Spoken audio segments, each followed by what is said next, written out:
Global institutions में सुधार अत्यंत महत्वपूर्ण है।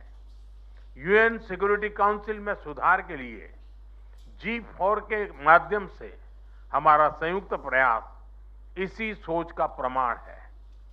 एक्सेलेंसी, 140 करोड़ भारतवासियों की ओर से मैं एक बार फिर आपका भारत में हार्दिक स्वागत करता हूं। मुझे विश्वास है कि आज की चर्चा भारत जर्मनी साझेदारी को नई ऊर्जा और स्पष्ट दिशा देगी।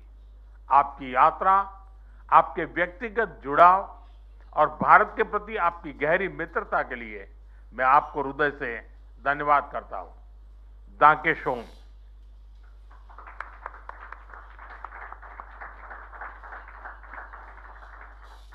Thank you, sir. May I now request His Excellency, Mr. Friedrich Merz, Chancellor of the Federal Republic of Germany, to give his remarks to the media.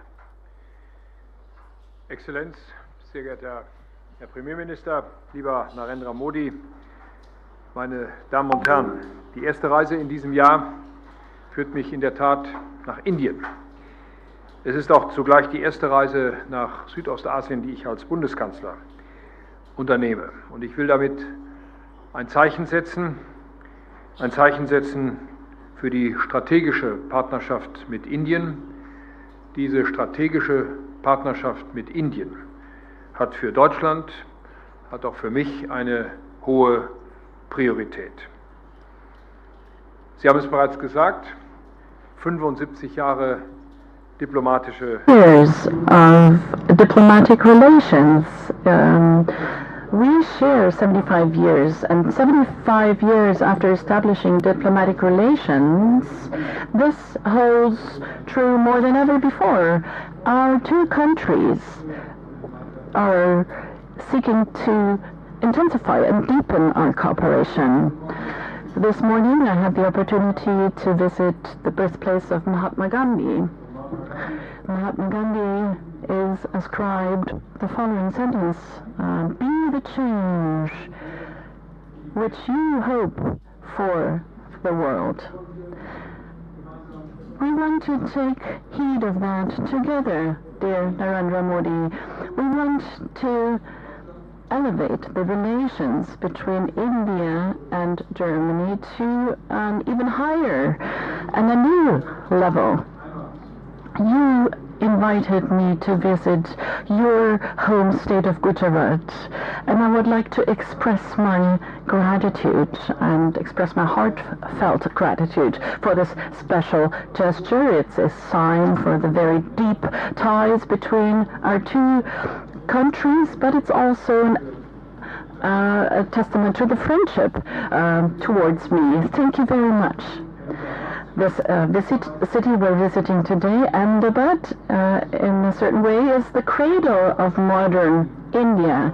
This is where Gandhi started his non-violent struggle and fight for freedom, self-determination and democracy. And the region, this part of India, Gujarat, represents a impressive economic dynamic, a dynamic of India ranging from textile industry via highly modern smart industrial parks and to a very lively startup scene. Furthermore, the region is a pulsating location for universities, for engineering and for applied sciences. Here in Gujarat, it becomes tangible what's important to both of us when it comes to this visit. The fundamental political values that we share, the tremendous economic potential that we see, and our ever closer interconnections with a view to skilled labor and education. And especially amid the profound geopolitical changes and upheavals in the world, we share a fundamental interest in deepening our strategic partnership. Europe and transatlantic relations remain important to us. Today, we need to forge a broader network of partnerships, and we need to do so swiftly and with a long breath at the same time.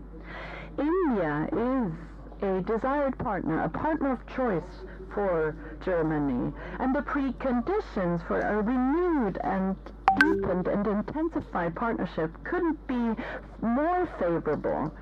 Germany, as the most populous state and the state in the European Union, which is the most economically strong state in the European Union, and India is the biggest democracy of the world, we share fundamental values. The highly dynamic India and the highly technological Germany, we share essential interests, and this is what we build upon. Ladies and gentlemen, I want to focus on three priorities. First, we advocate for an international order in which we can live freely and securely. Because the world order is changing.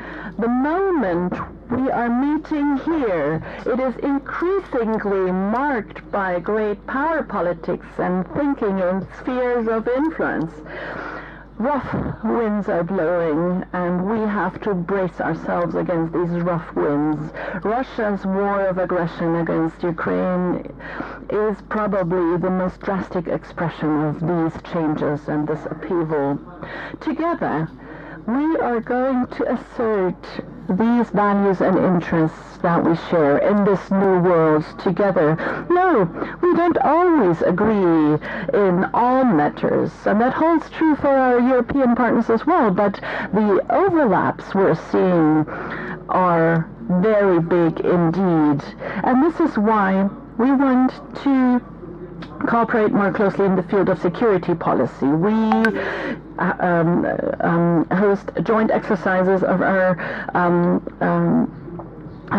Navy and our Air Force, and we have joint port visits, military joint visits, and we have forms of consultations.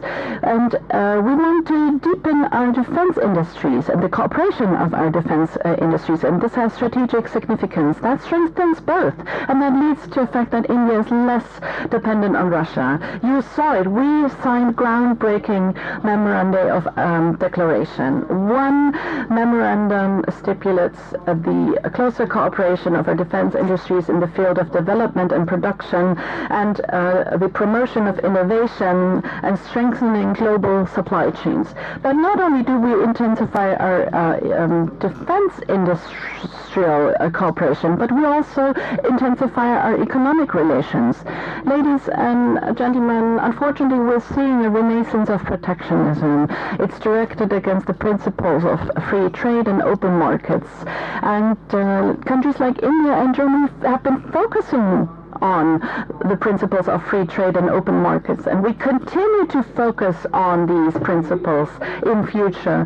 We're experiencing that great powers, big powers, use supply chains and raw materials increasingly as instruments of power.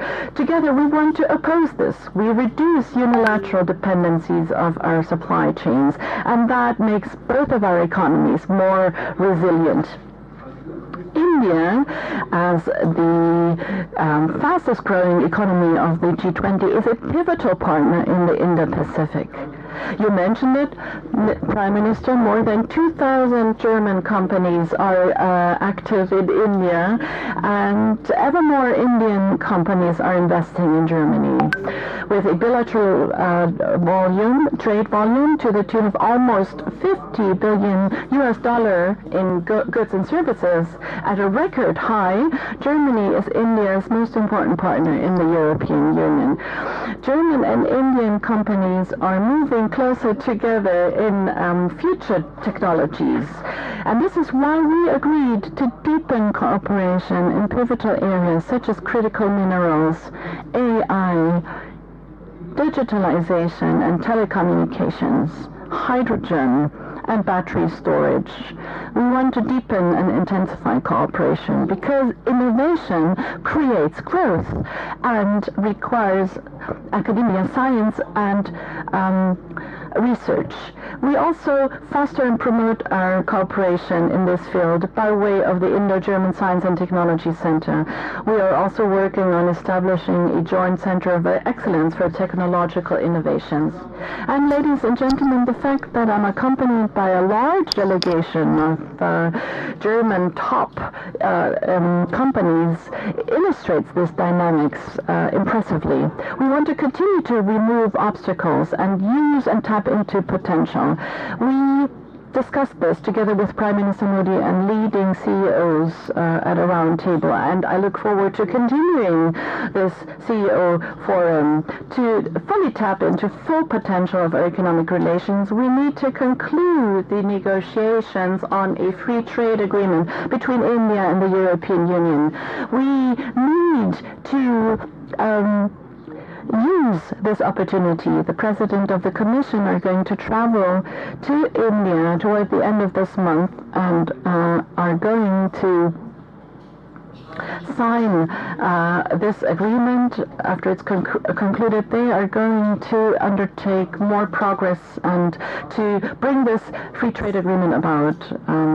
Allow me to say this also against the backdrop of the decisions of last Friday that the European Union concluded the Mercosur agreement finally is an encouraging sign on the path to continue down the road of forging and concluding free trade agreements. And thirdly, Prime Minister Modi said it, we want to continue to work in the field of education and skilled workers. Well-educated, skilled workers secure our prosperity. They're motivated, they're creative and innovative. Germany needs qualified professionals in the field of industry, in trade, nursing, IT, and in engineering. India has excellent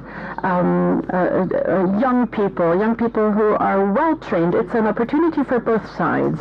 We are opening up paths for legal and orderly migration from dual vocational training, studies, targeted visa and fast-track procedures and partnerships between universities and companies.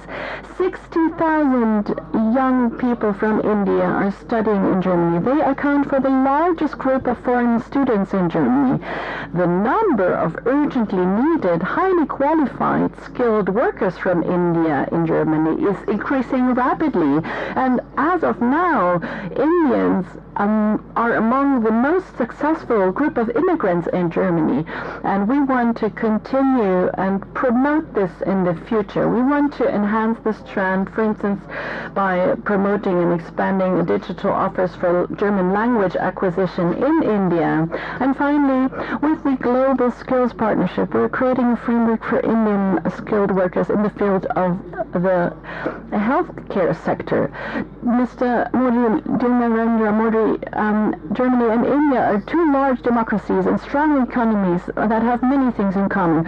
We want to build upon this, and we want to deepen our partnership and our security partnership.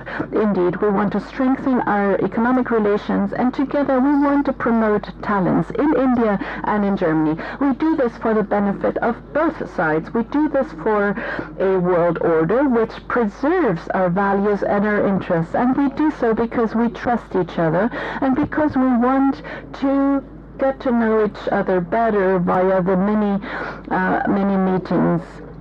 I'm very happy to be in your home state today. I look forward to welcoming you towards the end of this year in Germany on the occasion of the German-Indian intergovernmental consultation, and we're hosting these consultations. And allow me to also address the developments in the not-so-far neighborhood in Iran. We're seeing for 2 weeks how people from all sectors of society are taking to the streets. They're protesting peacefully for freedom and a better life in their country. Not only is it their right to do that, I pay tribute to the courage with which they confront the a proportionate amount of violence, and I call upon the Iranian government and leadership to protect their citizens instead of threatening them. The violence directed at the Iranian people is something we condemn in the strongest of terms. This violence is not a testament an expression of strength but a weakness, and this violence needs to stop. Allow me to say this in conclusion, because the news coming out of Iran are accompanying us while we're here on a visit to India. Once again, Honorable Prime Minister, dear Mr. Modi, thank you so much for the warm hospitality, for the amicable reception here in India. I'm delighted to continue our good cooperation between Germany and India, and also look forward to continuing our amicable cooperation on a personal level. Thank you very much. Thank you, sir. That concludes the press statements. Ladies and gentlemen, thank you for your presence.